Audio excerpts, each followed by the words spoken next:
Today, I'm going for a first run in the New Balance 890 version 8.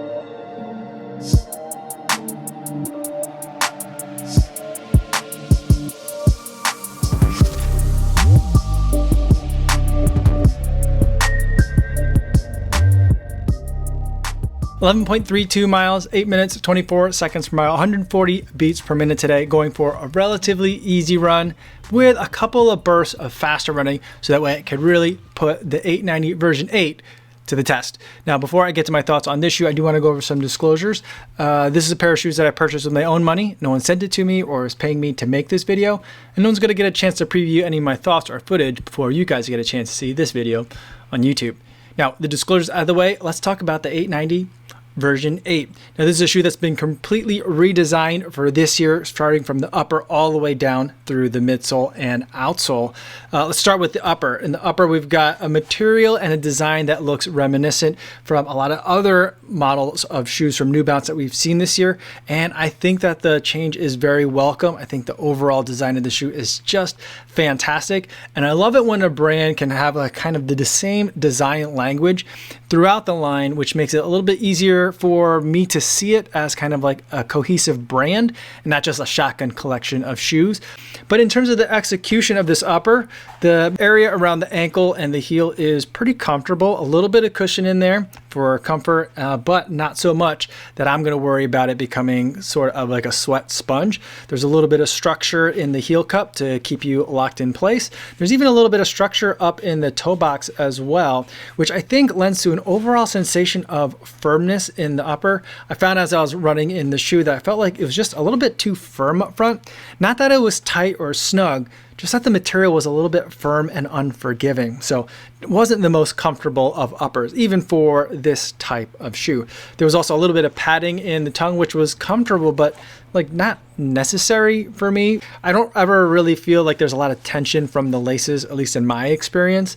And so like a lot of times when I see padding in the tongue, I just feel like it's an unnecessary level of like heat. So the upper, I think, is a great looking upper, but for something that's going to be a little bit of a faster day shoe, but for an upper on a faster day shoe, I felt like there were a couple of misses or things that I thought were just a little bit out of place. Now, in terms of what makes this a faster day shoe, let's talk about the midsole. We've got a bunch of FuelCell foam in here, and to go with the FuelCell, there's also a little bit of RevLite on the outsole as well. That's this blue material that's down here. Now, those of you who are familiar with the 890 series or New Balance in prior years, you will be very familiar with RevLite. That used to be like their faster day foam that they would use in their shoes intended for fast training and racing. And they've carried that through to the 890 version 8. But now there is 6 millimeters of stack height in this shoe with 18 millimeters of stack height in the forefoot, which means there's just a bunch of FuelCell in here. Now, the thing to keep in mind with FuelCell is that not all FuelCell is the same. So if you run in the FuelCell Rebel, or if you run in the FuelCell TC, those are shoes that both have FuelCell foam in it, but they feel very different. This also feels very different from those two shoes as well. This shoe is pretty firm. Combined with the RevLite, this ends up being a bit of a stiff ride. It did mellow out for me after about 4 or 5 miles or so. And at that point, it got to the point where I thought, you know, I could run with this as a daily trainer. It'd be a bit of a firm daily trainer, but I still could do it. But the real reason that you would pick up a shoe like this is because you want something to run fast in. And that's when this shoe started to really liven up. When I got to my marathon paces, the shoe started to make a lot more sense. I was spending a lot less time in the heel area and more in the midfoot and forefoot. And the shoe started to feel a little bit more lively, a little bit lighter, and I felt like I was getting a positive kind of combination of the FuelCell and the RevLite in here.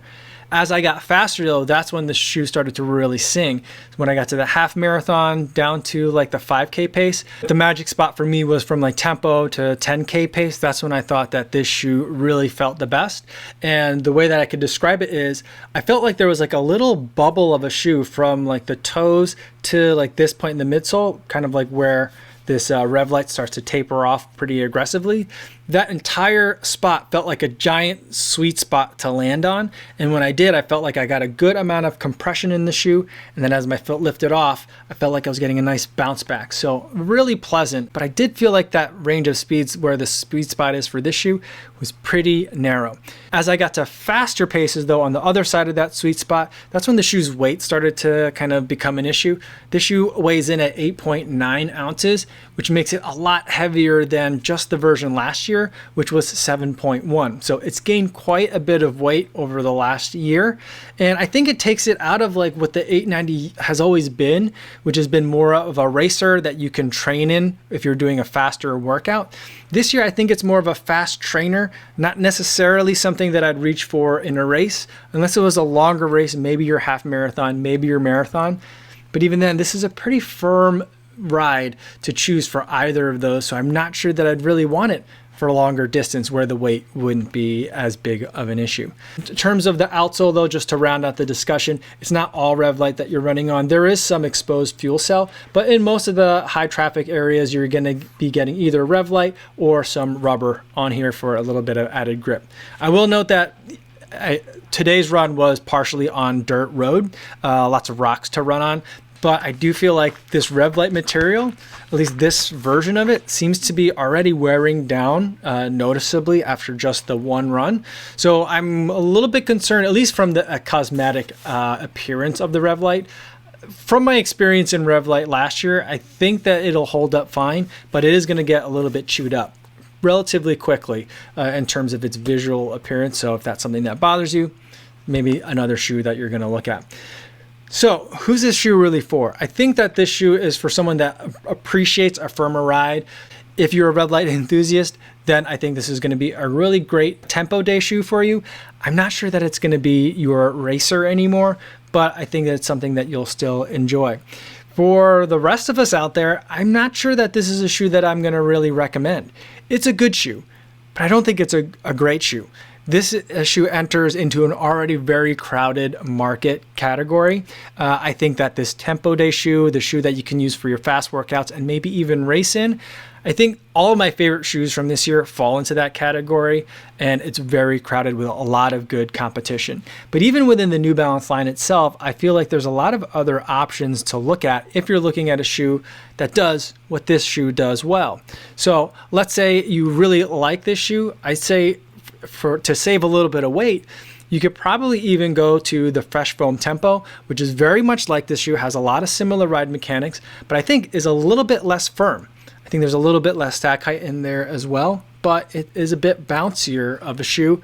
And I'd say I'd probably prefer that one over the 890 version 8, at least so far. I'll keep running in it just to see if it mellows out and continues to get any softer, but for now, this just feels like a very stiff ride. But let's say you don't like Fresh Foam and you want something in FuelCell that's designed for tempo days.